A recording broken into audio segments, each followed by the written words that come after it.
চলে গেছে বছরের অর্ধেক সময়, অস্কার নিয়ে সেই অর্থে আলোচনা নেই এখনো। তবে বছরের প্রথমার্ধ পার না হতেই বেশ কিছু চলচ্চিত্র তৈরি করেছে রেকর্ড, আর তাতে দুর্দান্ত পারফরমেন্স নিয়ে সামনে চলে এসেছে জেন্ডেয়া, জেসি প্লেমন্স ও গ্লেন পাওয়েলের মতো হলিউডের সুপরিচিত তারকার নাম। 2025 সালের অস্কার প্রেডিকশন নিয়ে আমাদের এবারের প্রতিবেদন।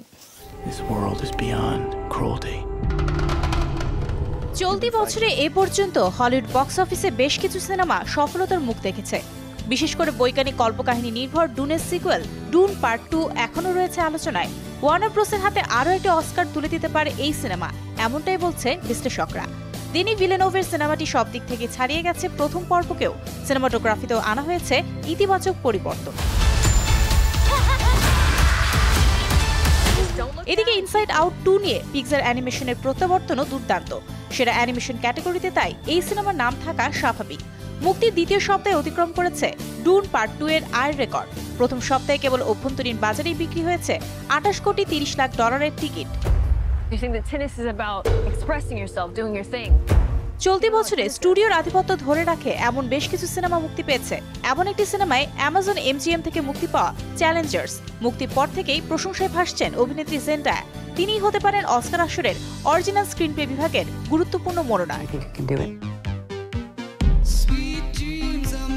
পিছিয়ে নেই ইয়োগর্স ল্যান্থিমোসের anthology cinema kind of kindness. মুক্তির পর থেকে আলোচনায় গ্রিক পরিচালকের নাম। অভিনেতা জেসি প্লেমন্স আবারও নিজেকে প্রমাণ করেছেন। সঙ্গে রয়েছেন অস্কার জয়ী এমা স্টোন। 2023 সালটি দুর্দান্ত কেটেছে তার। এই সিনেমা দিয়ে আবারও বড় পর্দায় ফিরছেন তিনি। অন্যদিকে অ্যানিমেটেড সিনেমা নিয়ে নেটফ্লিক্স রয়েছে এগিয়ে। বিশেষ করে জাপানিজ সুপারহিরো সিনেমা আল্ট্রাম্যান রাইজিং ও রিচার্ড লিঙ্কল্যাটারের কমেডি হিটম্যান এগিয়ে রয়েছে। সব মিলিয়ে বছরের প্রথমার্ধেই অস্কারের সম্ভাব্য সারি দীর্ঘ হয়ে উঠেছে। সত্যিকার অর্থে কার হাতে ওঠে কাঙ্ক্ষিত বিশ্বসেরার পুরস্কার, সেটা এখন দেখার। Mario Sen, showbiz tonight. We'll see.